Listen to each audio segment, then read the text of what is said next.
同聚集在教会，一起同心祷告，一起敬拜。想请问大家，我们一起在教会祷告的时候，你有没有感觉到非常的平安？阿们，有没有很平安？有。感谢主。哥林多后书6章10节说：似乎忧愁，却是常常快乐的；似乎贫穷，却是叫许多人富足；似乎一无所有，却是样样都有。是的，我们上帝的本质就是爱，它是丰丰富富、没有缺乏的爱，是他先爱我们，而且教导我们彼此相爱。主爱的大能是永远不会变质的爱。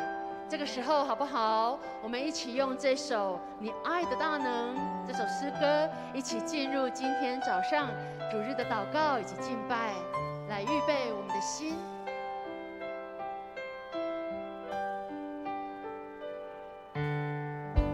主，我亲近你，使我心变化更新，我只在主里，你恩典永留，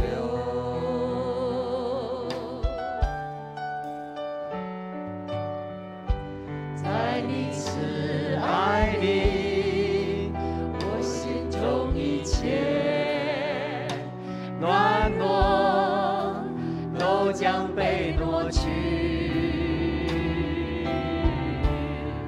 因你爱的大能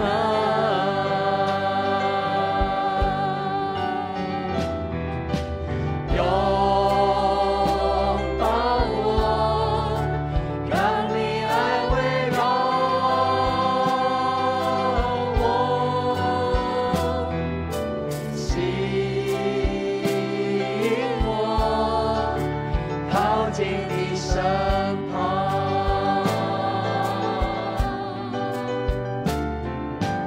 我等候，将如鹰展翅上腾，我要与你飞翔，以生命引领我，在你爱的海中。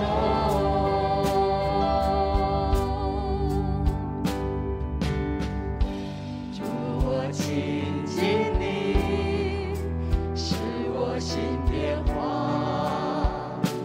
更新，我只在主里，你恩典永留，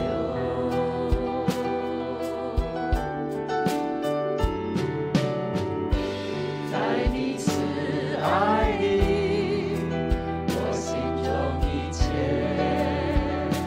软弱都将被挪去，因你爱的大能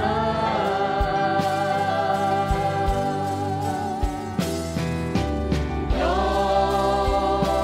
抱我，让你爱围绕我，吸引我靠近你身旁。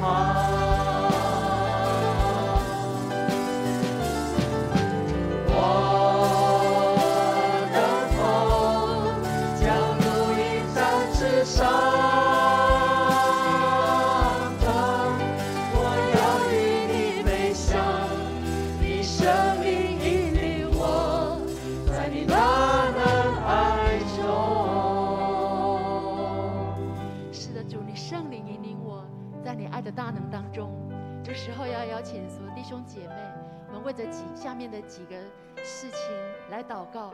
首先，为着你个人跟神的关系来祷告，恳求主使我们成为亲近主的儿女，喜爱祷告与主连结的儿女。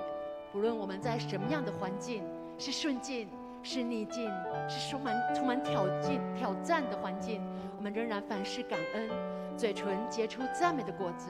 这个时候，为着我们个人跟神的关系，我们来祷告。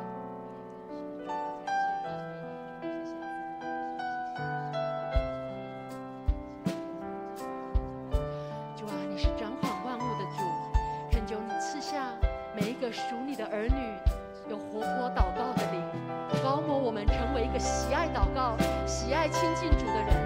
恳求主你洁净我们的心思意念，让我们的心单单渴慕等候你，专心来爱你。依靠圣灵成为刚强壮胆、有信心、有能力的人。让我们常常与你连结，彰显你的属性，并且活出合神心意的生命样式。恳求主也差派圣灵来提醒我们，让我们有固定的读经、祷告、灵修的生活，操练敬虔与知足的心，让我们有健康丰盛的属灵生命。我们在你面前这样祷告，乃是奉耶稣基督得胜的名求，阿们。接着我们要为教会每个家庭与上帝的关系来祷告。我们知道一个健康的教会是许多家庭所组成的，恳求主来成就一人信主全家得救的应许，使每个家庭都能够经历救恩的喜乐，成为喜爱祷告、喜爱赞美、喜爱服侍主的家庭。也赐福我们在座每一个家庭夫妻都能同心在基督里，有智慧管理我们的家庭，关心我们的孩子的信仰生命，家庭中时时能够充满主的爱，帮助我们每一个属神的家庭活出美好的见证。这个时候我们一起为家庭、为富强教会每一个家庭跟神的关系，我们来祷告。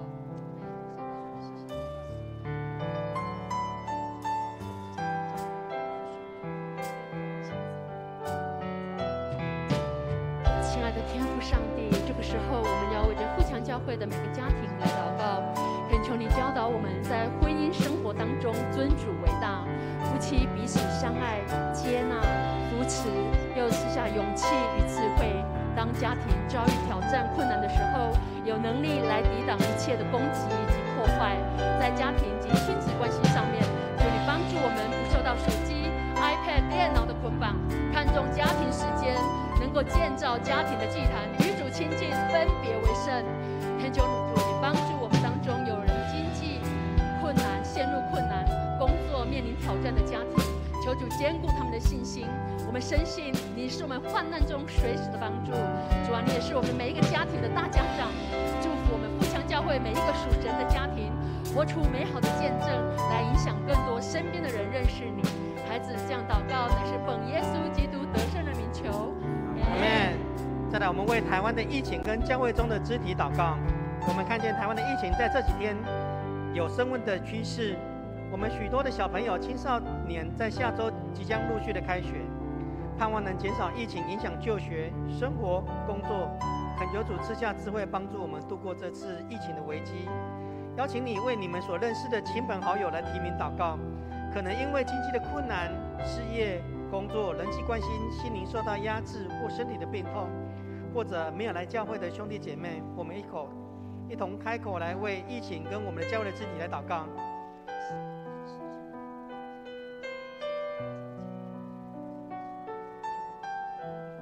慈悲怜悯的天父上帝，我们看见新冠疫情又有举间升温的趋势，但我们仍然相信领受平安，来献上感谢。为着许多第一线的政府官员、医疗单位来祷告，恳求主赐下智慧与好的防疫策略，来保守看顾病毒的威胁。求主怜悯保守他们的身心灵平安，让我们仍然有信心来面对这次疫情的变化。此时也为着教会的肢体欠安、心灵软弱的朋友来祷告，恳求主施恩怜悯医治在他们身上。因为疫情影响到了工作事业的朋友，求你赐下智慧力量来度过困境跟危机。我们在你面前如此的同心祷告，都是奉靠主耶稣基督得胜的名求，阿们。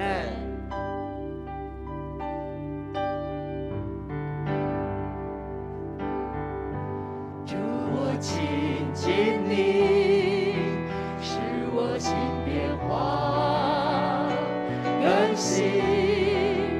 我只在主里，你恩典永留。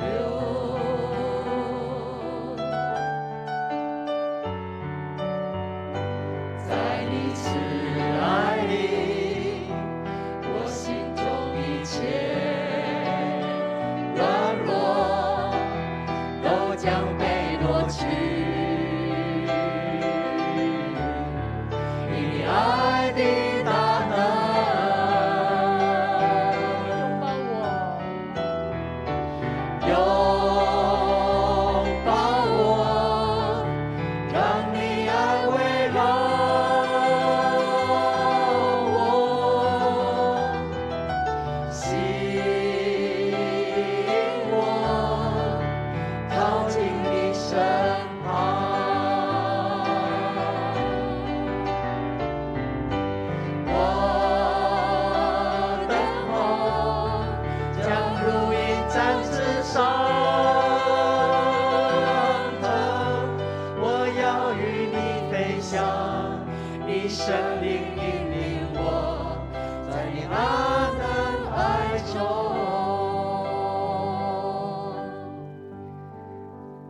为教会的牧者、长职、团契首长、团长、区长、小组长，为教会的宣教事工来祷告。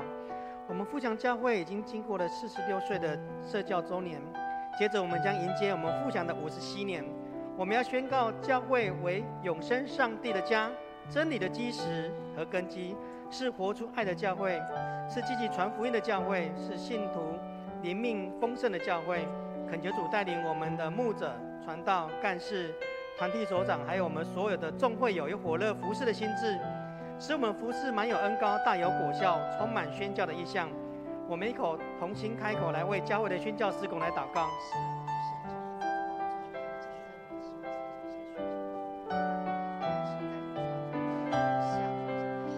亲爱的天父上帝，恳求你彰显富祥教会宣教的计划与意向，恳求兴起长职、团契首长、队长、小组长、信徒来成为牧师、传道、干事的好同工。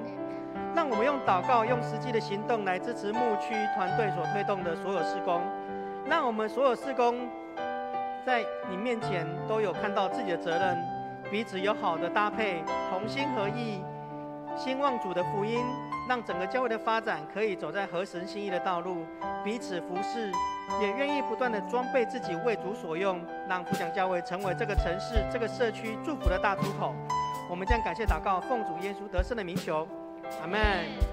接着我们为今日的主日礼拜，还有各部门的服侍团队、礼拜程序、牧师讲道来祷告，恳求主的圣神临在我们现场的每一位兄弟姐妹及我们在线上的朋友们，保守带领今日的主日礼拜从头到尾，主的恩典满满与我们同在，以及牧师所传讲的讯息，恳求主圣灵保守同在，让我们同心来开口祷告。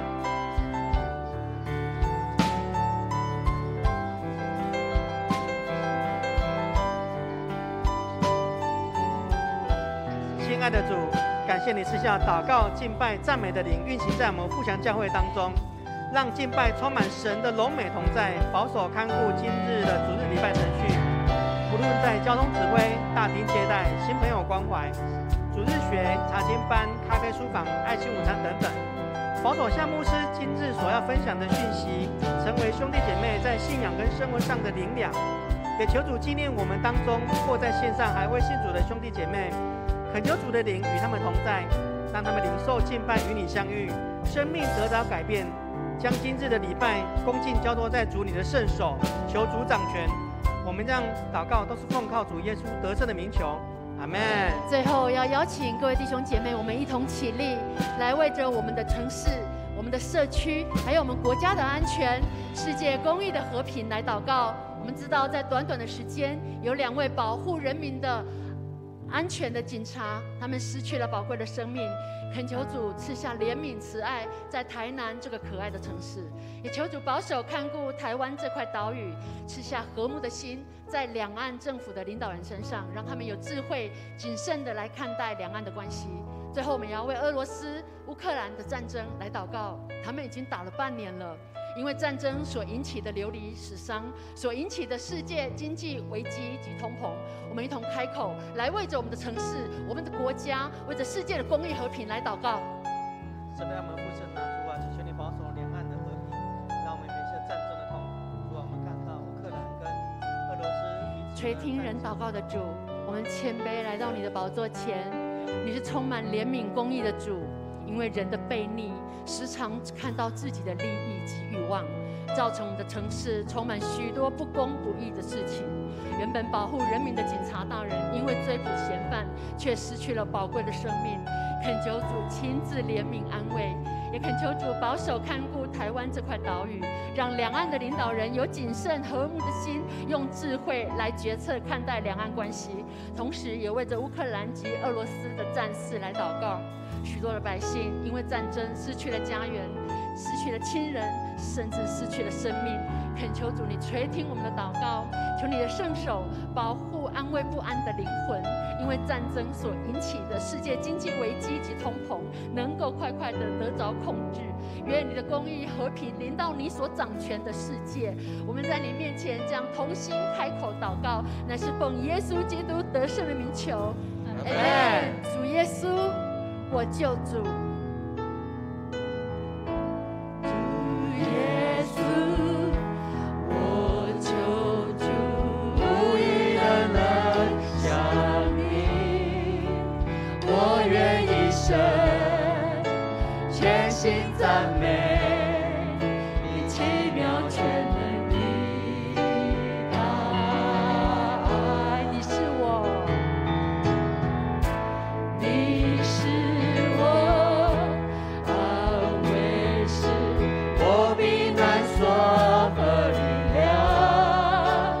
我的一切，每个气息，永远不住敬拜你。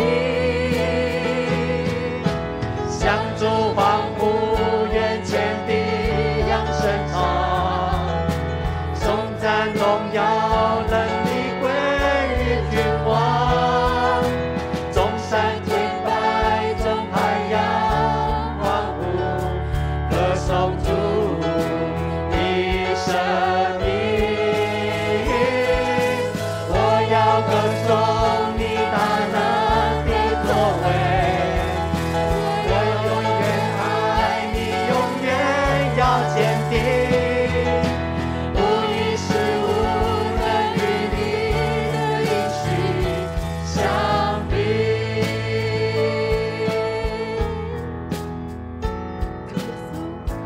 主耶稣，我求主，不一能像你，我愿一生全心赞美，祈求全能的爱。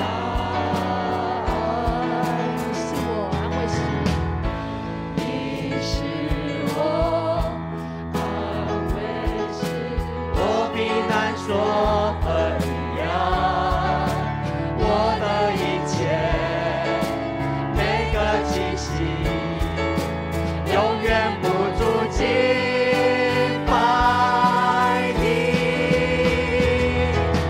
向主欢呼，愿全地扬声唱，颂赞荣耀能力归于君王，众山跪拜，众海洋欢呼，歌颂主的生命。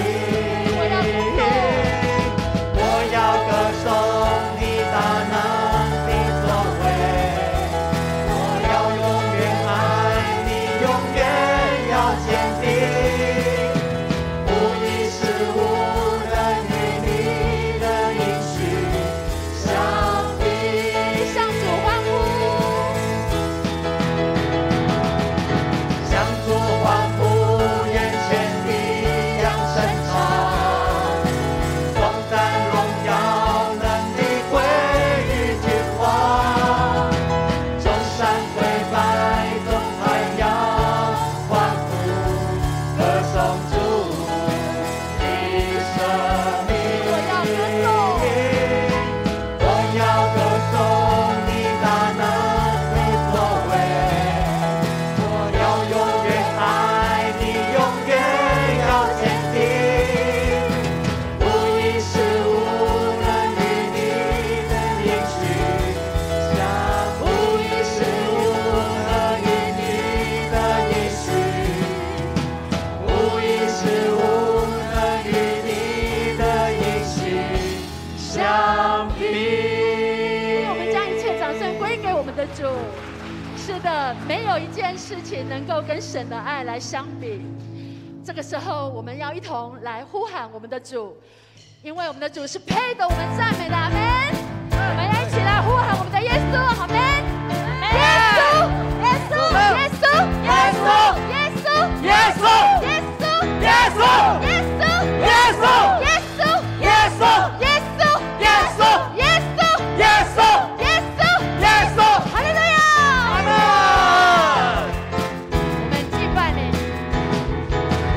我们敬拜你，和平之君，我们称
永生神的儿子，耶稣，耶稣，我的救赎主，耶稣，耶稣，世界的光，耶稣，耶稣，我心所盼望，耶稣，耶稣，永生神的儿子，哈利路亚，耶稣，耶稣，我的救赎主，耶稣，耶稣，世界的光，耶稣，耶稣，我心所盼望。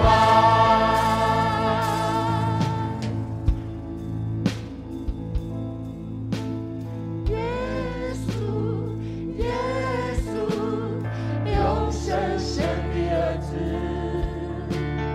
耶稣，耶稣，我的救赎主，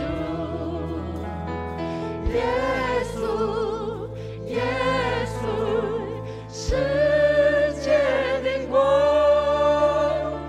耶稣，耶稣，我心所盼望，耶稣，耶稣，耶稣，永生神的儿子，哈利路亚，耶稣，耶稣，我的救赎主，耶稣，耶稣，世界的光，耶稣，耶稣，我心所盼望。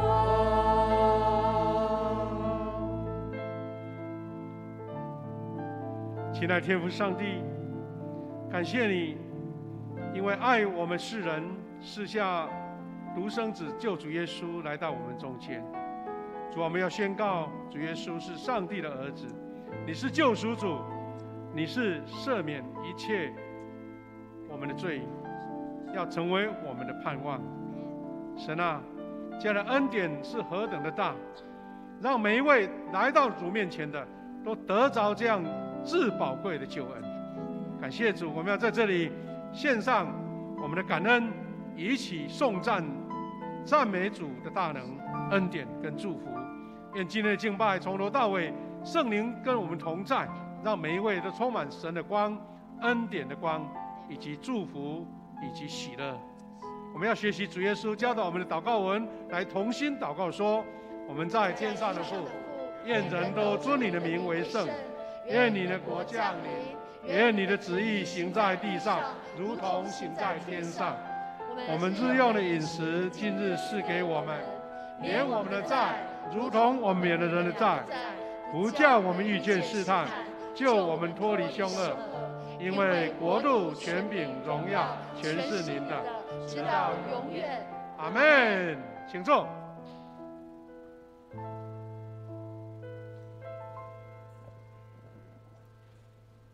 恭受上帝的话，记载在圣经马可福音第8章31节到38节，我们一起来念。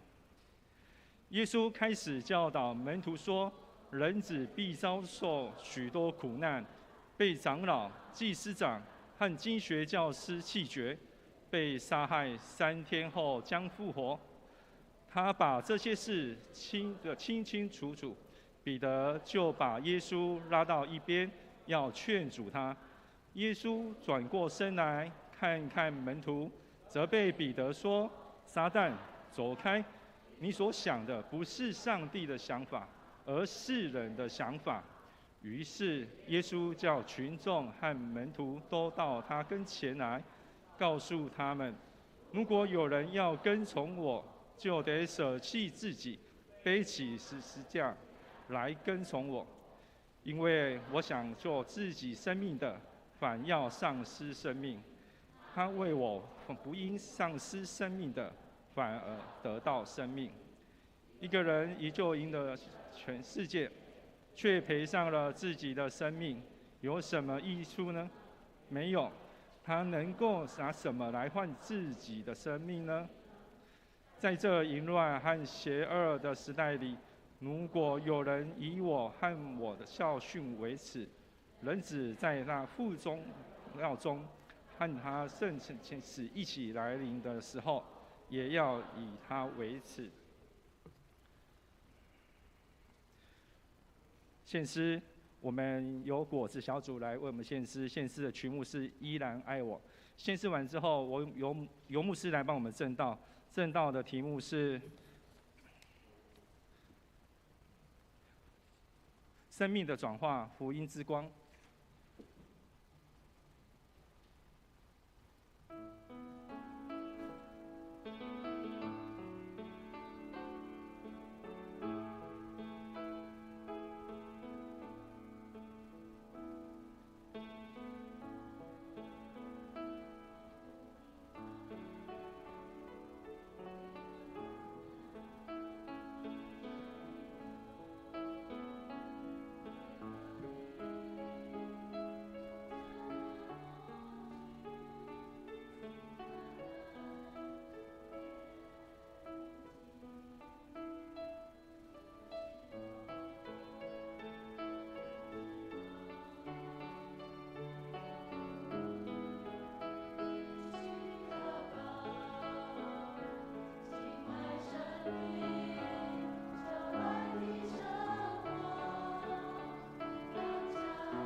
谢果子小组美好的服事啊，他们从8月14号又回复到我们富强教会最早的小组名称叫果子小组啊，是一个恩典的小组，是一个开创的小组。我们在还有社青团契的时候，他们就好像就有果子小组哈。我们新小组长杨胜吉师傅，再给他鼓励一下，来介绍一下。好，谢谢。好，感谢主，我们今天是8月最后一个主日下个礼拜整个都要开始恢复上学啦，开学啦。那我们今天最后一个主日有一个等一下一个祷告。医治祷告的时间，也有我们的中保代祷一个见证哈。那我们请大家预备心，我们的代祷同工，我们的敬拜团，还有我们每一位弟兄姐妹，你要受服事，你要在主面前来交托祷告的，我们预备心。等一下牧师在我们祷告时间会邀请你一起来。我们先来做祷告，再来分享主的话语。现在父神，感谢你赐给我们这个美好的时刻，主日的时间，我们在这里安静来学习你的话语，你的亮光。愿圣灵来启示我们，愿圣灵来光照我们，让我们看见你的话语何等的奇妙，让我们的生命因为这样子得以转变。愿我们每一位从听从说都得着祝福。感谢祷告，奉告主耶稣基督的圣名，阿们。弟兄姐妹，我们在8月14号我们的周年庆的时候呢，我们也一起学习了，一起分享了一个很重要的一个时间点，就是我们在4年后就要迎接50禧年。那一个主日我们有分享说禧年的意义特别是在犹太人他们的时间里面，这个禧年是一个祝福的年、恩典的年，也是一个赦免的年，也是一个重新开始的年。那这个礼拜我们要从这些祝福当中有一个很重要的点，就是我们要成为一个传福音的教会。所以我们在这些使命宣言当中，有其中一个点是我们要成为一个传福音的教会。我们做一点稍微回顾复习一下，我们怎么样在迎接50禧年的时候，从个人的生命转化来成为传福音的利器，传福音的福音之光。那一天我们有一起分享说，在4年后我们要迎接50禧年，2026年。那我们要回顾上帝所示美好的基业，我们纪念了好多我们的前辈圣徒，他们怎么样奉献牺牲为我们所有的教会事工来摆上。那现在接棒到我们这一代，我们怎么样兼顾这个美好的基业，也追求一个禧年的祝福，这是我们这几年当中一起努力的。那这些努力过程当中，我们分享了一个很重要的教会的一个建造的使命宣言。那这5个点大家都耳熟能详了牧师就不重复。换句话说，这5个面向就成为一个健康的教会，一个蒙福的教会，一个为主服事的教会，一个见证神恩典的教会所具备的条件。当然你也可以再增加，但是我们是想要邀请大家弟兄姐妹说，我们这5个方向当中，我能够参与什么？我能够被主呼召在哪一个地点服事？可能每一个项目你都是要参与在里面。有人在某一个方面有特别的恩典在那边来服事。那我很感谢我们的基甸牧区他们在带领祷告会的时候做了一个很漂亮的图卡让我们一起领受。那我们也制作了一个使命宣言的一个贴图放在我们的那个电梯里面就是这张贴图。那我们可以常常复习，换句话说，一直要跟大家来提醒就很重要的事一直讲，就好像我们在家里面爸爸妈妈有时候常常会重要的事情常常会提醒我们一样。其中这5个点，5个使命宣言点中，有一个是我们要成为积极传福音的教会，积极传福音的教会。哥罗西书1章28节说，我们传扬他是用诸般的智慧劝诫个人，教导个人，要把个人在基督里完完全全引到主面前。我们期待我我们在迎接喜年的时候，每一个基督徒都成为一个具备各方面为主传福音的能量的基督徒。那为主传福音，你以为说我训练口才，我花出时间，那是具备的，但是还不够。重点是我们要传福音，要从个人的生命转化做开始。换句话说，你要领受或是经历到神在你身上完全的改变。这个生命的改变不是人为的，这个生命的改变不是人的一种像我们上学校一个累积一个造就学习就可以了。这生命改变是整个观念的改变，是整个价值观的改变，是整个你看重的事情完全改变。所以我们可以这样子检讨说，传福音领人归主，关键的因素不是策略方法，也不是有多好的师资跟教材，而是因为每一个弟兄姐妹一直都经历了有效的生命转化。换句话说，以生命来影响生命，那才是最直接的，那是最直观的，也是最容易感动人的。所以我们可以从今天的经文去经历到主耶稣给我们一个生命转化的一个教导。这教导是，耶稣所讲的跟我们人的思考都完全不一样的，或者我们的判断跟逻辑都不一样的，但是却是耶稣最看重的耶稣最看重的。第一个点，主耶稣他告诉我们，人的眼界跟见识跟神的眼界是不一样的。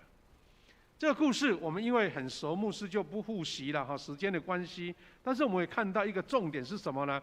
原先是耶稣他亲自宣告，跟门徒讲说，人只要受苦难，被长老、祭司长、经学教师来弃绝，被杀害，3天后将复活。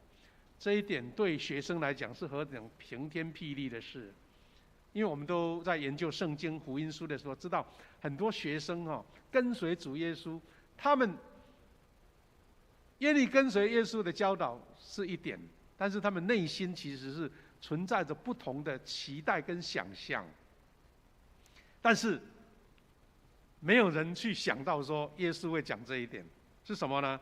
他说要被弃绝，要被害死，要3日复活。哇，这个事情怎么可以发生在我们的老师身上呢？那还得了？所以从人为的角度，这个比较喜欢出头的彼得就来劝耶稣了，说：“主啊，你不要做这种事啊！你到底要干嘛？还没开始做事情就要被弃绝、被杀死，那还得了？”用他的怜悯的角度，用人的角度，用学生的角度来劝勉耶稣。所以圣经讲说是责备责备他的老师呢，那就很有趣了但是我们看见耶稣怎么回答，就今天我们在经文这一句这一句是在8章33节所谈的。耶稣责备彼得说：“撒旦，走开！”他竟然直接就点名撒旦，那还得了？不是一个笨学生你这个搞怪的学生，没有，他是说撒旦的，撒旦走开！你所想的不是上帝的想法，而是人的想法。那怎么说呢？从人情世故，彼得讲的中规中矩，对不对？而且他还独排众议，还特别责备耶稣。人性的角度没有什么好批评的，但是重点在于，主耶稣要完成一个人类历史最伟大的使命，他必须走上各个他的道路，他必须被钉十字架，他必被害死，而且他要克服这个死亡的威胁，打败撒旦的诡计，他要重新复活，他要带领这一个救赎的生命在每一个他所爱的百姓身上。所以彼得他哪里有办法去想到那么深、那么长远、那么伟大的任务呢？所以耶稣认为说，这个不是你彼得的想法，是背后这个魔鬼撒旦所做的诡计。那第一点看到了，我们人的思考角度常常用你个人很习惯的，或是你认为对的，或是你学习的一个出发点，就否定别的，那是很危险的事情。基督徒学会常常问耶稣、问主说：“主啊，这是我的想法还是你的想法？”要寻求，要求告主，而不是我们努力啊，花了很多心血，打拼了，然后说这个不是神的意思，是你自己啊乱想乱搞的，那还得了啊？不只是浪费生命，而且违背了神的旨意。第二个，得与失的关键，耶稣用这样的话来挑战我们。那想救自己生命的，反要丧失生命；那为我和福音丧失生命的，反要得着生命。这是一个很吊诡的学习法，是因为主耶稣看见我们人从自己的观点出发，当然要珍惜自己的生命啊，当然要用自己的方法啊，但是耶稣说，你如果能够超越自己，为福音和主耶稣丧失生命，就得到生命。可能有人以为说，这个生命就是一条嘛，死掉了，那怎么会还有什么事情可以做呢？其实很多人从这个生命去看见一个非常宽广的一个面向。当然，很多人愿意为生命摆上，为主耶稣摆上生命。很多人因为这样子，殉道士之血就是教会的种子，这个是没有什么好疑问的。但是一般的人，我们总不可能随便去牺牲，然后说这个是为主牺牲生命啊。其实它还包含什么呢？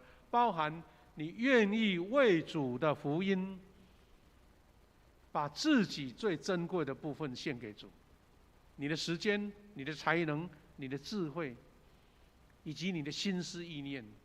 因为当被神所使用的时候，就是你丧失自己啊，但是是为了主得着生命。而且得到生命不只是你的生命丰盛，而是得到更多的灵魂被拯救了。那些生命的账、生命的盈余都算到你身上，这是主耶稣的逻辑。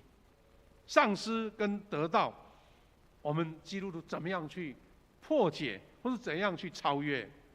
第三个，跟随主是有人要跟从我，就得舍弃自己，背起他的十字架来跟从我。弟兄姐妹，这句话耳熟能详，但是舍弃自己那多难的事啊，对不对？这个世界如果很多人都愿意舍弃自己，那这个世界就没有任何的罪恶跟苦难啊。舍弃自己是人性的最大的根结点。但是耶稣说，你愿意舍弃自己，就是你把自己的思考，你把自己的这个怎样的一个掌握交给神来掌管，跟随主的道路。就像保罗，他原先是为自己的想法去迫害基督徒，但是他当被神光照之后呢，他是说，主你要带领我做什么我就做什么。那是一个180度的翻转。所以他是舍弃了自己，舍弃了自己的可能他的学术地位，舍弃了他自己在罗马公民的一个权势，或是在犹太人当中法利赛人的一个宗教的权威，他全部都放弃了。是这种放弃，是这种舍弃。我们也常常会引用我们华人很重要的一位属灵的领导者、牧者，就是宋尚节。宋尚节博士，我们都很喜欢听他的故事。他得到了美国最重要大学的博士，但他被神翻转之后呢，他竟然在搭轮船回到中国的太平洋，把他人一生连得都不能得到的那个学位证书丢到海里面。他是什么意思？那张学位当然可以证明一个人的成就啦，但是真正的生命是在他身上，对不对？学位丢了，表示说我所得到学位的能力还在啊，我并没有这样就丢掉了。但是我要被神所使用，而不是被那一张世上的那个权柄，或是世上的荣耀被绑住了。不简单啊！舍弃自己那么多难的事情，但是背起十字架有2个意思。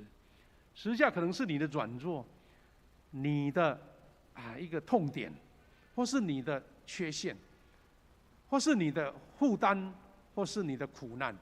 但是当你背这个十字架跟随主的时候，是主帮你背了，因为主把这个苦难的十字架翻转成荣耀的十字架，拯救的十字架，医治的十字架，一个永恒生命的十字架。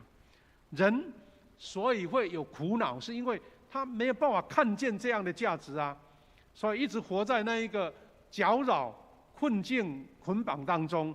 那这是主耶稣的价值观，所以他最后给我们一个很重大的教导，说生命的价值到底是什么？他说，一个人就是赢得了全世界，却赔上了自己的生命，有什么益处呢？好像全世界就是一切人类呢所能追求最大值的嘛，但是竟然这个全世界还抵不过一条生命了，或是抵不过生命的价值。所以耶稣把一个人类看得极大无比的全世界，然后跟一个生命相比，他所做的比喻大家都很清楚。一个富人、有钱人为了他自己的仓库装不下了，所以连夜盖的大了的仓库，准备要储存他所有的财物。但是当神说今天晚上我要取你的生命的时候，他的一切的努力都化为乌有，都化为泡沫了。弟兄姐妹，讲这个很简单，但从我们的生命在翻转的过程当中，是好像在摔跤一样，一次一次的跟自己对话。神给我们这样的能力，神给我们这样圣灵的引导，让我们这个有限，我们可以说好像我们就是教不会啊，我们还是做不来啊，怎么办？我们不是说我自己多伟大，一下子就点得通了，没有那么好的学生了，是一步一步去看见神给你的价值。所以我们常常会讲说没有付不起的代价嘛，对不对？是只有看不见的价值嘛。你那个看不见的价值，你就愿意付出所有的代价去得到。那主耶稣告诉我们，那个永恒的价值就是生命的完全。感谢主，我们可以借由圣经这些翻转人物的翻转，看见主耶稣所讲这个生命的道理。圣经人物的生命转化的典范，我们如果要讲一拖拉古啦，都是从旧约一直讲到新约。那我们只是讲2三个一个翻转的一个代表，有的是君王，有的是国家的领袖、民族救星啊，他有的是普通的百姓。换句话说，一个人的生命翻转跟他的背景跟职业没什么直接的关系了，而是在神看重是非常有价值的。所以我们可以做这样的界定，说圣经中上帝所造的伟大事件，造就的伟大事件，都是从呼召人物来做生命转化开始的。也许他是一个本身就已经很有能力的，就像宋尚杰是一个博士学位的，那也是贩夫走卒一个普通的人物了。我们之前不是分享说有一个卖皮鞋的吗？他因为被神翻转传福音，然后造就了伟大的那个布道家嘛。所以个人生命的转化就会带来教会的转化。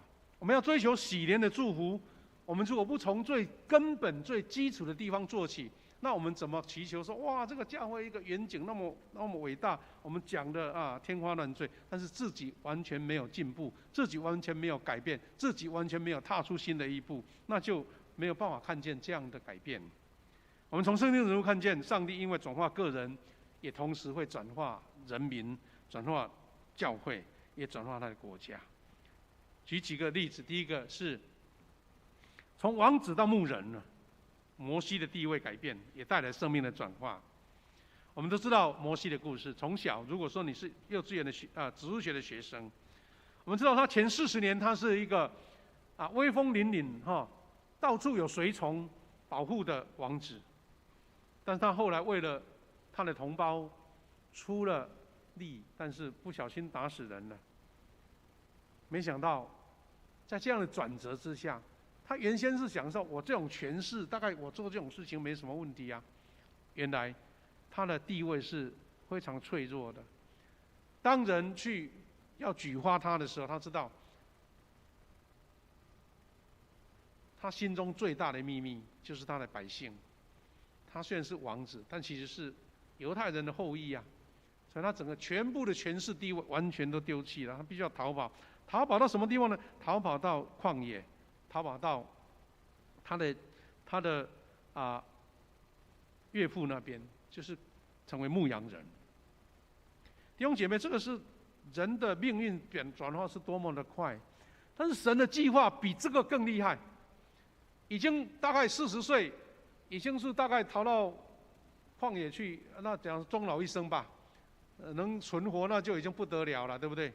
但是神在造就培育一个人，王子地位没有办法伸展公义，但是在成为旷野牧人的时候，却成为民族的救星，自由带领民族得自由的英雄。我们都可以看到这些故事了哈。我们看几个图片，你就知道说哦，这个故事非常的鲜活。他在荆棘着火的时候，神临在，告诉他这个生命的转化。其实这个是一个决定呢。如果摩西觉得说，哎，我就留在这一个安稳的环境里面，已经习惯了40年了，我已经80岁了，那好好安稳，还有一大群羊哈，还有儿女成群，那多好啊！那这样终老一生吧。原来80岁才要重出江湖，那是神特别的奇妙的带领。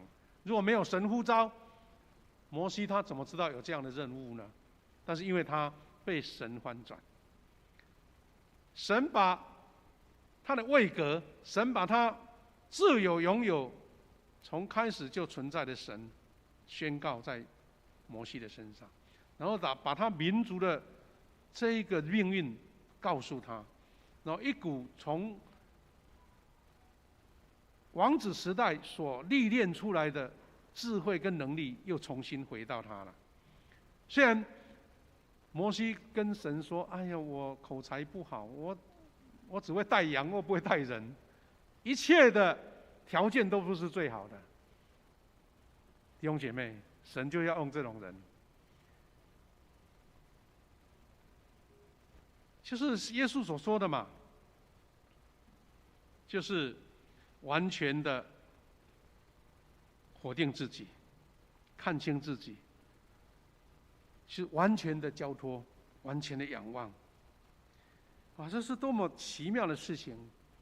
摩西在这种条件之下被神所使用，神的能力跟他同在，所以我们看到他后来带领百姓出埃及嘛，一个那么宽大的红海，摩西用那一只在旷野里面做的拐杖，神的能力跟他同在的时候，用最朴实的器具做出惊天动地的事情，带领百姓平安的过了红海。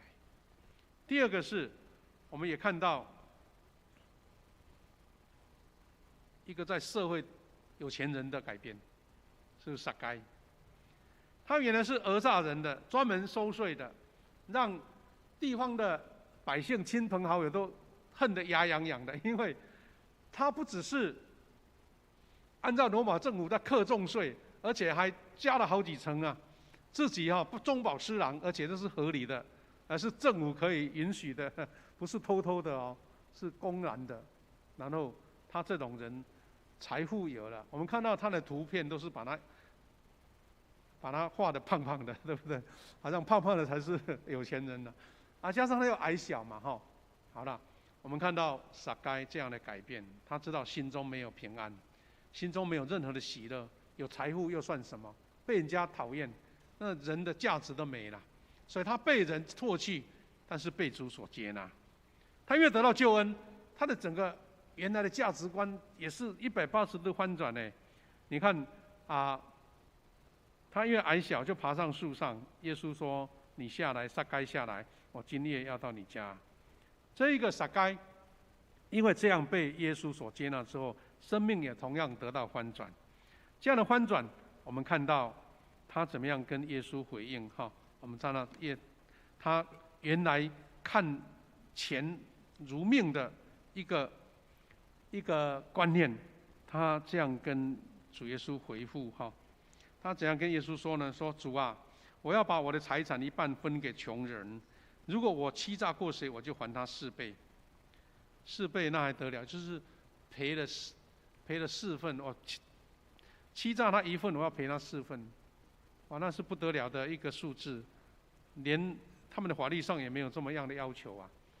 但是他觉得说，当我的生命得改变，钱财就不算什么，得到真正的喜乐跟平安，得到主耶稣的接纳，他的生命又回到那个荣耀、一个尊荣的地位。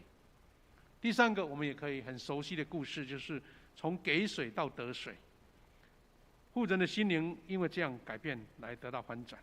我们知道这个故事是记在约翰福音4章这一段经文里面。这段经文的简单来说，就是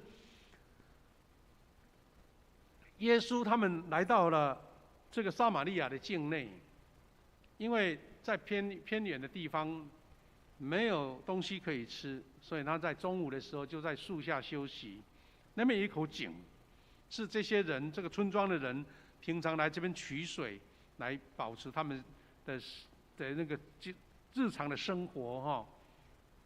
在中午很热，大家都躲在家里面或者在吃东西，学生也到这个街头去买东西，但是没想到有一个妇人在中午来取水，然后这个故事就这样开始了。她是一位人人讨厌的，跟撒该差不多了，她被人所厌弃的一个姐妹，她不得不中午来，因为没有人跟她讲那些刺激她的话、讨厌她的话、排斥她的话、霸凌她的话，她可以安心的拿到她所需要的水。但是她因为跟耶稣见面了、经历了，原先犹太人跟撒玛利亚人是不相往来的，而且是男生对女生。这位妇人因为这样温暖的举动，耶稣告诉她，本来是要跟她要水啦。那妇人就很奇怪，本来我就是想不要碰到人，没想到碰到你还要跟我要水，那还得了？所以他就顾左右而言他他跟耶稣讲到有关敬拜的地方啦，在撒玛利亚境内啦，或是在耶路撒冷啦，那耶稣给他一个明确的回答说，上帝是个灵，敬拜他的人必须用心灵和诚实来敬拜。你看，从聊天本来要喝水，耶稣说，我要给你的水是活水，永远不渴。哇，一段短短的对话，竟然是把整个生命的道理都完全这边显示了。不过今天的重点是，这位妇人原先只为了取简单的生命的水，但神给他自由，给他生命的活水。他因为从遇见生命的主，就从羞愧里面得自由从羞愧里面得自由。他因为遇见了弥赛亚，就从人群里面得自由。原先他是跟人群不想见面的，想要躲开他们的，没想到他被耶稣改变之后呢，圣经这样记载说，那个女人放下水罐，往正上去，向大家说，你们来看，有一个人把我生平所做的一切事都说出来了，也许这个人就是基督吧。大家就出城去看耶稣。延伸这个大家讨厌的人或是排斥的人，既然这位姐妹勇敢的跟大家说，有一个人把我生命所有的底细都拆开了，我得自由了，我不再害怕，我不再厌恶自己的生命了。大家好奇怪，大家好奇说这个人到底是谁，所以大家都去看耶稣。一个在人家看来是败坏的人，一个是社会底层的人，有5个丈夫的人，竟然他讲的话，因为他的生命被改变，一大堆人被震撼住了。所以有人是从负面翻转，反而是得到最大的宣传，对不对？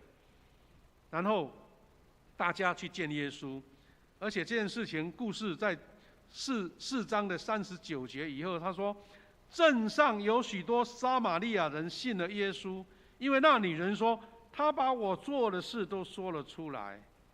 他只讲这样，人家是从这个妇人的生命看见说不得了，有谁能够改变他？那么厉害，那么改变。然后大家借由这个妇人的改变，去看见耶稣，然后信了耶稣，因为耶稣所讲的跟他们所见的就是这样的切合。弟兄姐妹，一个妇女简单的取水，竟然能够改变一个村庄的人，那是何等大美好的事！井水是人生活所需，但是从井里面看到一个美丽的天空，一个新的改变。你只是取生活所需的水吗？你愿不愿意也取了生命的水？所以我们要一起学习说，从世界的方法，用有学识、地位、财富是受人敬仰的，这是一个普通的法则。你如果是一个公司的主管，你若是一个头家，你一定是用这种方法去取人嘛，甚至学历都要想得很清楚了。但是神的逻辑是不一样，上帝的逻辑是不一样，他是用那些生命被改变的人。从圣经所有的伟大人物，大概都是不出这样子的，连耶稣的学生也一样，没有一个人是拿笔的在办公的，或是有学术地位的。但是因为他们生命被改变，经历了复活的主，他就成为能够改变世界的人。主耶稣在这段经文里面讲了一句话，给我们很多的省思了他怎么说呢？他说，在这个淫乱和邪恶的时代里，这句话是代表一个价值观混乱，人的追求已经远离神的一个逻辑或是法则的。他这样的时代，我们在台湾也看得见啊。这个用血气的观念所看的社会地位，在知识里的宗教信仰，在自满里的自信，这些我们看他们是光鲜亮丽，但是在神来看都是不合用的啦，都不合神所使用的。我们可以看到说，为什么这个淫乱和邪恶的时代，我看到网络上有一个图卡，是一个人写的一句话很有意思，他说，这个时代好像要有刺青，要开名车，那住在豪宅，这种人好像才被重视，但是都不管他钱从哪里来的，前2天不是一个新闻说，警察去抓到了专门拐骗人送到柬埔寨去赚那个黑心钱的一个年轻人，跟他的太太，然后被警察抓住的时候，他就住豪宅，他的停车位停了一台500-600万的玛莎拉蒂的车。我们说人怎么可以牺牲别人的生命，然后去赚取自己生命的所需，而且是炫耀呢？那这个不是一个邪恶淫乱的世代吗？在我们台湾是活生生出现的。所以弟兄姐妹，我们生命如果没有被改变，没被破碎，我们就不能经历复活的主，从这个老旧的生命呢得着这个彰显。所以如果没有复活的大能，我们要传福音，这个福音的行动、爱心的行动就施展不开。我们长老教会初代的宣教师就是甘维林博士，他讲了一句话，在当时那个时代，他说，在台湾宣教最有效的，不是告诉人们因信称义的道理，而是基督徒爱心的行动。爱心的行动，如果你没有生命的改变，你用嘴讲了也讲不通。如果说你有能力、有钱财，好帮助别人，但是看见你的行为跟举止跟你所讲的不一样，人家信了一半，后来就不信了，是因为你生命真正的改变。所以我们常常在讲说，我们最近要推动这个幸福小组，我们不是摆出很大阵仗，说讲出一大堆道理，而是让他们感受到我们付出加倍的爱，让他们知道在主里面，我愿意为你摆上。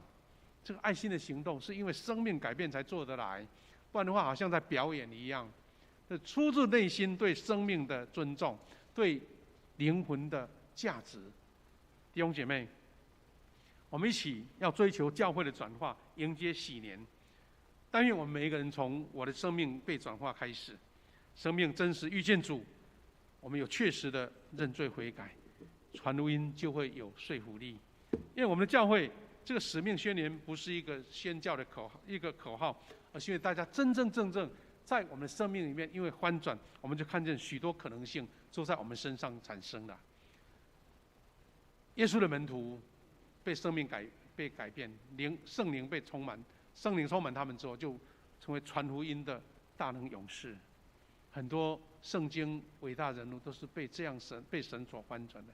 愿你我持续被神所翻转。我们要做一个祷告，然后邀请我们姐妹来做见证。我们一起来做祷告。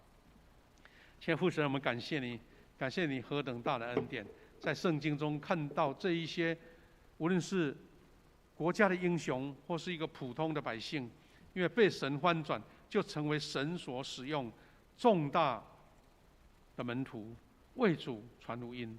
主啊，我们要奉你的名来祝福每一位弟兄姐妹。我们的生命被翻转，不是在我们当初信主受感动那个时刻，而是我们时时在我们生命里面被改变，我们时时经历圣灵的同在，我们的生命一直被翻转，一直被更新。我们时时刻刻都是一个最新鲜、最被主耶稣宝血洗净的人。主啊，这样的人才是你所要使用的人。我们感谢你，我们要推动幸福小组，我们要推动我们的中保代祷，我们都是要有这一群生命翻转的人，一起来成为神的同工。感谢赞美主，祷告奉靠主耶稣基督的圣名，阿们。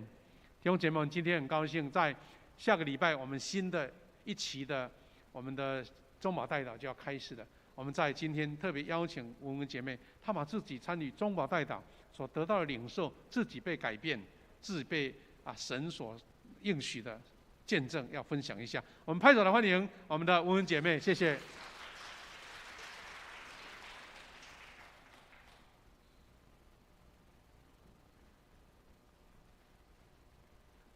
谢谢牧师，各位弟兄姐妹，大家平安。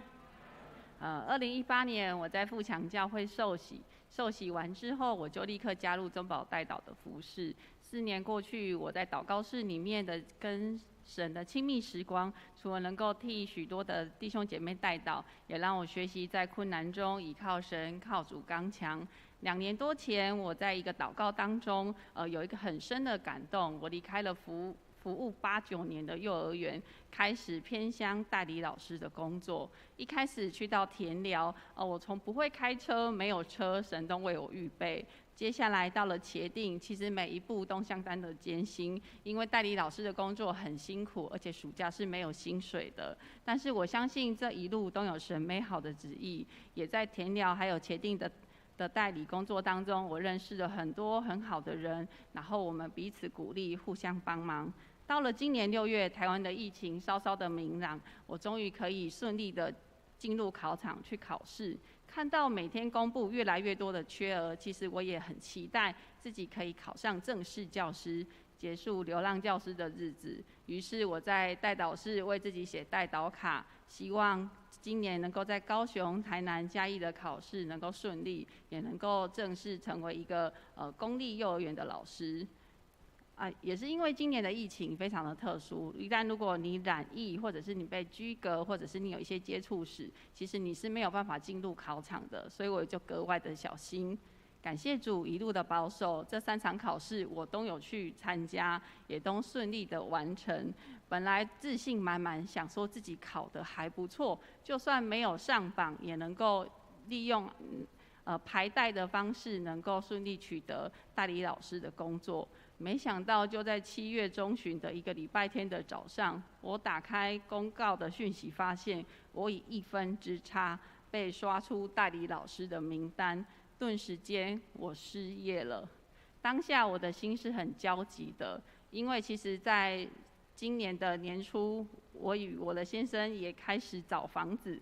也感谢神的预备，我们购得自己的房子，也开始进行装潢、整修，还有房贷要负担。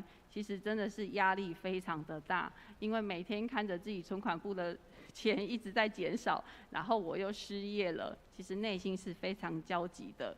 于是我打开电脑，开始搜寻独立招考代理老师的工作，也更新自己的履历表，去找适合自己的工作。我相信神是有所预备的，我最后决定去考了燕草的代理老师。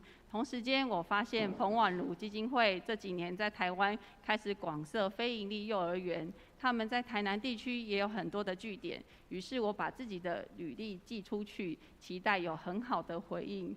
没想到履历寄出去石沉大海，始终得不到联系。于是我就心里想，好吧，又要离开台南，开着车到偏远的地方去当代理老师了，没关系，就往前走吧。于是就到了燕巢去考试，很顺利的当天考完，中午就公布我被录取了。感谢主，没想到看到录取榜单的同一时刻，我的电话又响起，彭婉如基金会打给我，他说我看到你的履历对你很有兴趣，我们可以聊一聊吗？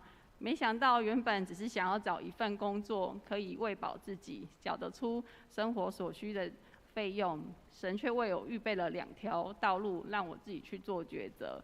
我就一直祷告，祷告中我很确信神告诉我，我不要忘记当初离开原本幼儿园的时候，神给我的命定是要去服务有需要的孩子，也要服务那一些更多需要被帮助的家庭。于是跟婉如基金会聊了很久之后，觉得他们的信念跟我的期待还蛮符合的，也希望将自己的一些好的经验做一点传承。但是基金会告诉我，他们现在其实没有缺，他们只是想要跟我聊一聊，请我回家静静的等候消息。于是就这样慢慢的等候，等候中我也不断寻求神，求神为我开路。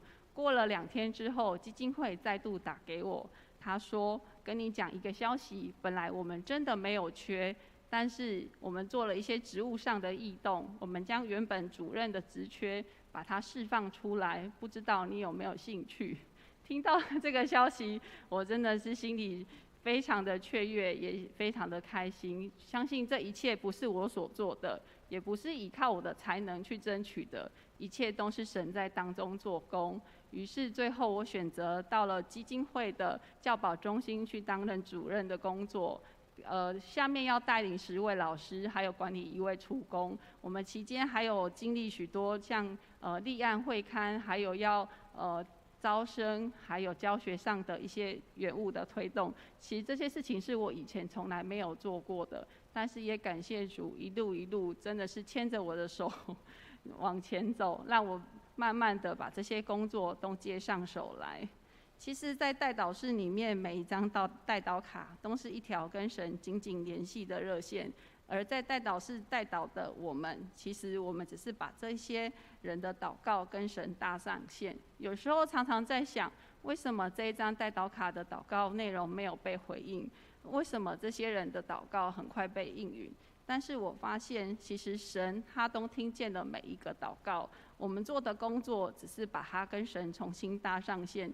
神爱我们，他会为我们预备的是超乎我们所求所想的，而且他会为我们预备最适合我们的安排。最后，诚挚邀请所有的弟兄姐妹一起加入中保代祷的服事。我们可以看一下画面上面，好，这是我们的祷告室，还有代祷卡有3张。1张是黄色的，可以有一般代祷、紧急代祷，或者是你不方便公开，也可以勾选不公开的代祷。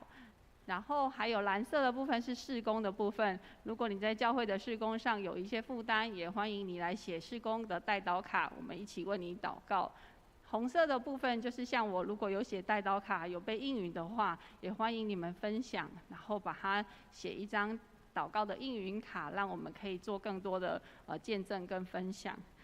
好，其实加入中保代祷的工作负担不会很重，你1个礼拜只要花1个小时的时间到祷告室里面把你的时间摆上，相信你为别人代祷的同时，也把你跟神的关系紧紧的连上线。无论做什么，不是你自己在做，是神在你的前面带领你往前走。带领你走向蒙神祝福的道路。谢谢大家。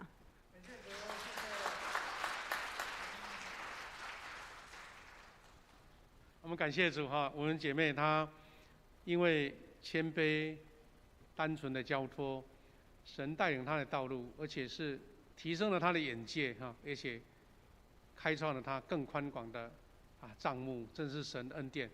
我们期待更多人加入这个代祷团队的一个事工哈，一个礼拜只要奉献1个小时，在祷告室为自己、为我们祷告卡里面所要代祷的事项，为我们的教会代祷，神的奇妙工作就在当中来发生哈。下个礼拜就要开始新的这个我们的这一期的开始服事，如果还没有报名愿意参加的，或是不熟悉，可以问我们的石宝老师、我们的团长。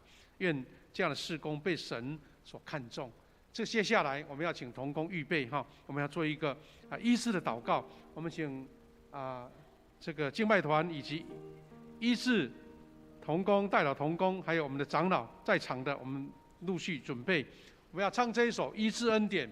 在唱的时候呢，我们鼓励弟兄姐妹有3个方向：一个，你有病痛，要寻求神的医治；第二个，你心中有苦痛或是软弱，要被神所释放；还有你心中的期待跟愿望，要被神所成就的，你都不要客气，在唱这首诗歌的时候走到前面来。我们在一边唱诗歌，一边请弟兄姐妹还有我们的代祷同工来引导我们唱医治恩典。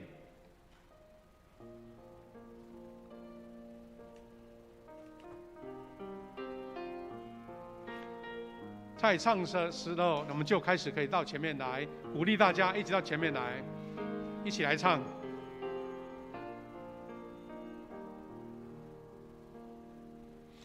慈悲怜悯呼声，勇敢的到前面来，不要客气。阿门，哈利路亚。我们求垂听我们的祷告。如果你所爱的亲人没有在现场，你要代替他到前面来祷告的，也都请到前面来。我们承认我们的过犯，也承认我们的罪，恳求你的施恩典，你恩典再来触摸我们，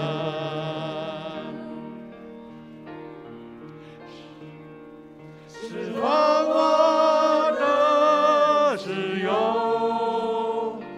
当我需鼓励大家到前面来，可以站到第一排来，要被服侍的到前面第一排，左右都可以哈，可以拉开没问题。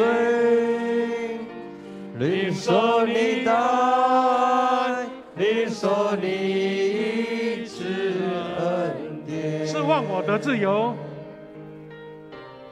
我的自由。让我弟兄姐妹勇敢的到前面来，愿神的医治临到你，释放临到你，平安临到你。我重罪，领受你的爱，领受你医治恩典。感谢主，感谢主。在音乐当中，轻轻的歌唱的当中，我们开始请同工来为前面的弟兄姐妹服侍。我们也请在座的弟兄姐妹举起你祝福的手，祝福的手，一起同心祷告。因为神看重我们的心意，我们一起祷告开始做服侍的祷告。哈利路亚，赞美主，赞美主，你恩典跟每一位弟兄姐妹同在。因为神的医治要临到每一位谦卑寻求神的弟兄姐妹当中。我们在座的弟兄姐妹，在线上的弟兄姐妹，你也把你自己的需要在神面前来祷告交托。还在周报里面有很多需要代祷的弟兄姐妹，他们不在现场的，也请你为他们提名来做祷告。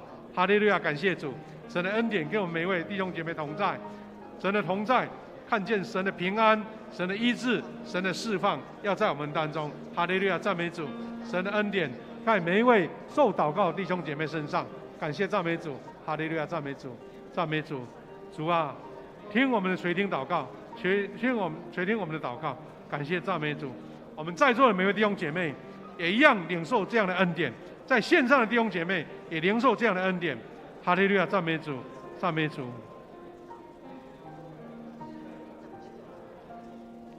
主耶稣的恩典，主耶稣为我们受鞭伤，我们就必得医治；主耶稣为我们受苦，我们就必得平安。哈利路亚，赞美主！这样的医治恩典要在每一个弟兄姐妹身上来显现，要看见神的大能、神的神迹奇事、神的医治释放。感谢赞美主，哈利路亚，赞美主，赞美主的恩典。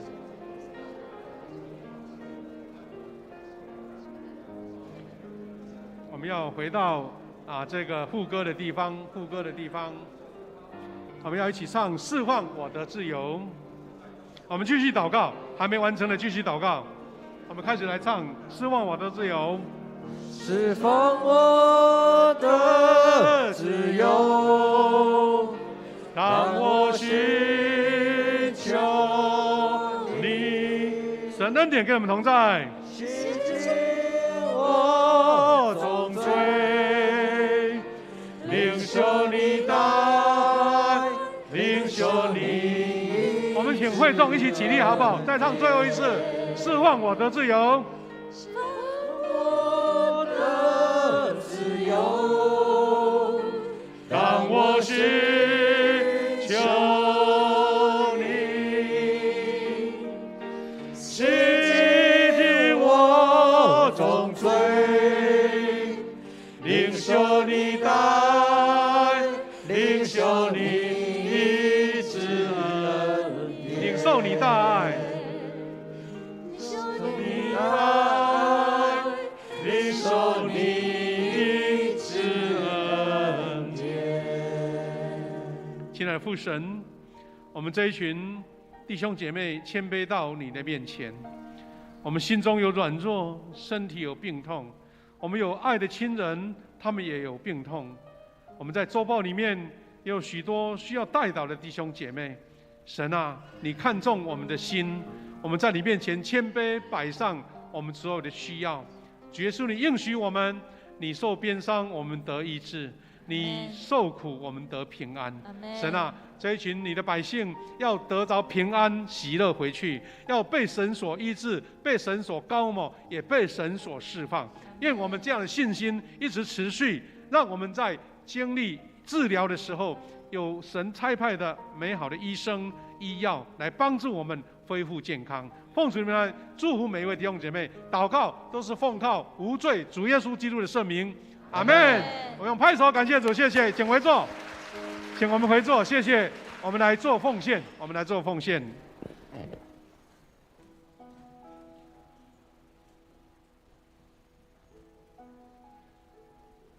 奉献，我们一起来奉献。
会众请起立，我们来唱奉献的诗歌《一生爱你》。亲爱的宝贵耶稣，你爱何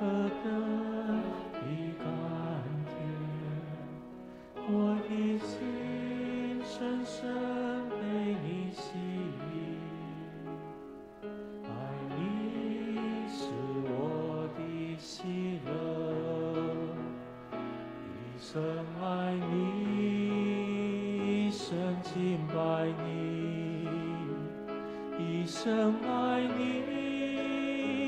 一生荣耀你，一生奉献，一生不回头，一生爱你，跟随你。请坐。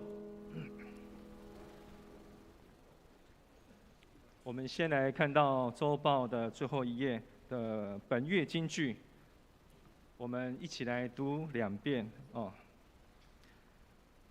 圣经都是神默示的，教训、督责、使人归正，教导人学义，都是有益的，叫属神的人得以完全，预备行各样的善事。提摩太后书3章16到17节，我们再一次，圣经都是神所默示的，教训、督责、使人归正，教导人学义，都是有益的，叫神人得以完全，预备行各的善事。提摩太后书第3章16到17节。我们先看到周报的第2页，下周的服事事项。我们请长子跟同工来留意。那司礼的部分是终结执事。我们再看到周报的第9页，在于会有了奉献明细，如有出入的话，我们请会有向我们的教会的财务部来做一个更正。那我们看到第4页的第2点，中保代祷的事项征求第44期的代祷勇士，我们在下个礼拜9月4号举行差派礼。那如有兄姐有感动的部分，我们可以在1楼的公布栏来自行签名登记，以及登记自己适合的时间。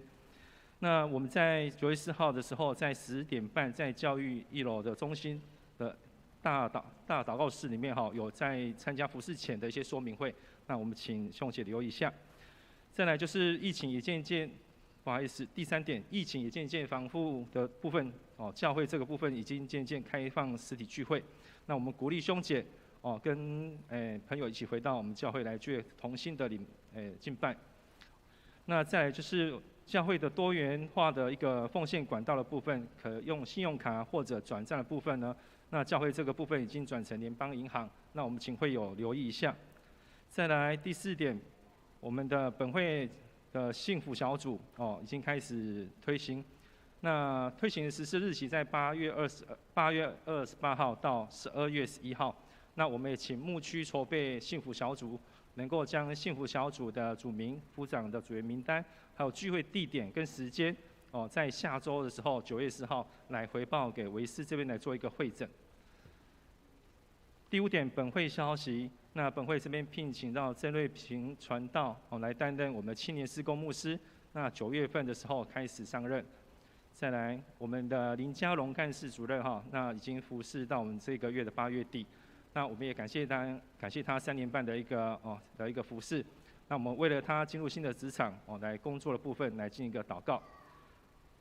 那再来，我们小会这边也新聘请一位新的干事，我们也请兄姐呢能够为这件事情来做代祷跟推荐。那如有适合的名单呢，我们可以给牧师或者是代议长老。那如果是外教会的我们请他们的牧师来做一个推荐函。那奖助学金呢，目前已经开始在做申请了。那申请的表格呢，我们可以跟我们的教育部的谢成佑长老来索取这个表格。那申请截止日是在9月25号，那颁发是在10月2号。再来，我们本会的喜讯基列牧区的激励小组蔡鹏君姐妹在8月23号，那很顺利的生下第3胎。那小朋友的名字是林恩谦那这是上帝美好的产业。我们为了这个蔡鹏君姐妹还有她的小孩子的健康的成长过程我们为她持续做一个代祷。那其余的部分，中总会的部分以及各牧区的消息，我们请会友自行参阅。其余部分，我们请牧师补充。弟兄姐妹，我再做2个补充。第一个就是有关我们的这个幸福小组呢，我们经过1-2年，因为疫情没有正式推动了也许重新开始，大家有一点生疏，不过没关系，1组、2组、3组都很欢迎。请我们赶快在下个礼拜前有幸福小组的名字哈，有的是如果以前这个名字继续用都很好哈。那有组长的名字，还有呢组员，你们要在哪一个时间点，每一个礼拜在哪一个时间地点，那我们就把资料报上来，我们再跟这些组长约好，我们怎么样再找一个时间来做一个行前的一个说明。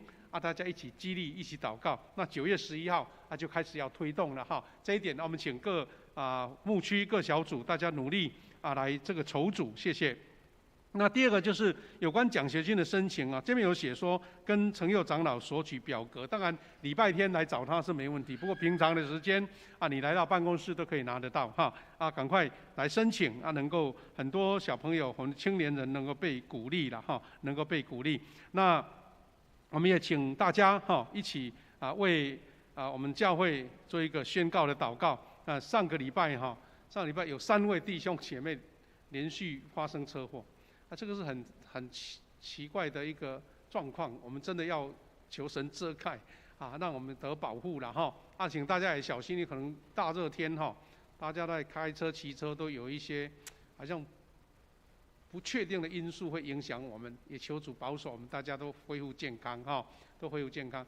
另外，我们本来今天要感谢我们3年半的时间在我们当中服侍的嘉龙干事了要谢谢他，因为他有一个新的任务所以必须离开所以我们现在也在聘请新的干事。如果你们有好的人选他适应这样的工作，愿意服侍神的请赶快送这一个你的履历过来，我们大概下个礼拜会做第一阶段的截止收件，然后开始做一个物色的动作。那请大家代祷了因为嘉龙姐妹本来今天是最后一个礼拜，但是因为她也确诊了，在家里面了我们为她祷告能够顺利恢复。而且我们教会另外这位受伤的就是我们的云秀姐妹，她是在我们清扫的工作伤得不轻要休息1-2个月。所以我们现在教会的清洁工作临时就出缺了，赶快找有经验的人来帮忙，但是可能没办法全面性的，所以也借这个机会来请我们的各小组、各单位在做聚会的时候，请你做第一线的这个第一手的清洁工作，就把它整理成恢复原来你们聚会时间，那这样就不会有那个脏东西或是丢垃圾在那边让我们能够持续被使用，大概1-2个月的时间，一个空窗期，请大家来配合，谢谢。我们来做结束。对不起，我来介绍新朋友好，我们今天有两组新朋友，一个是洪明和弟兄，明和弟兄在这边拍手欢迎他。他是我们芷兰执事的舅舅还很年轻他是从嘉义来的，欢迎你常常来，欢迎你。另外这一组是在礼拜5就来参加我们祷告会，今天也来到我们当中。王嘉文弟兄、廖耿杰王嘉文姐妹廖耿杰，还有廖新宇、廖佑成，来站起来，让我们欢迎你，欢迎你，欢迎你。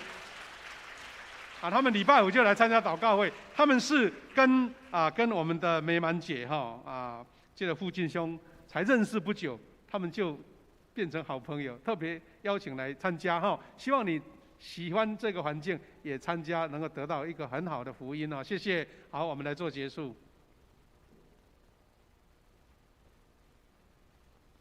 颂荣，我们请会众请起立，来唱《我的神，我的王》唱完之后，我们由牧师来为我们祝祷。我的神，我的王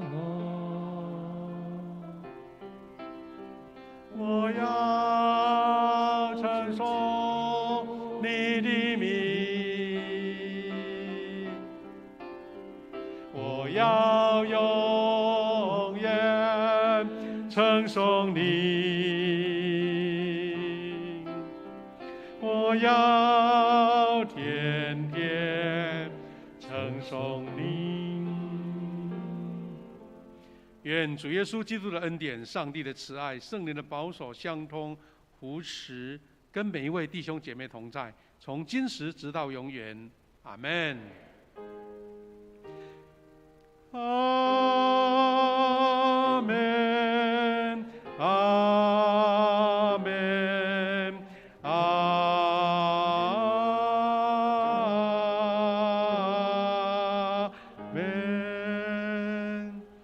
们请做默祷来避会。我们教会上个礼拜开始就恢复了我们的爱心午餐，有需要的等一下结束，我们可以到那边一起享用，谢谢。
慢慢，慢慢，不急。今天超多事情。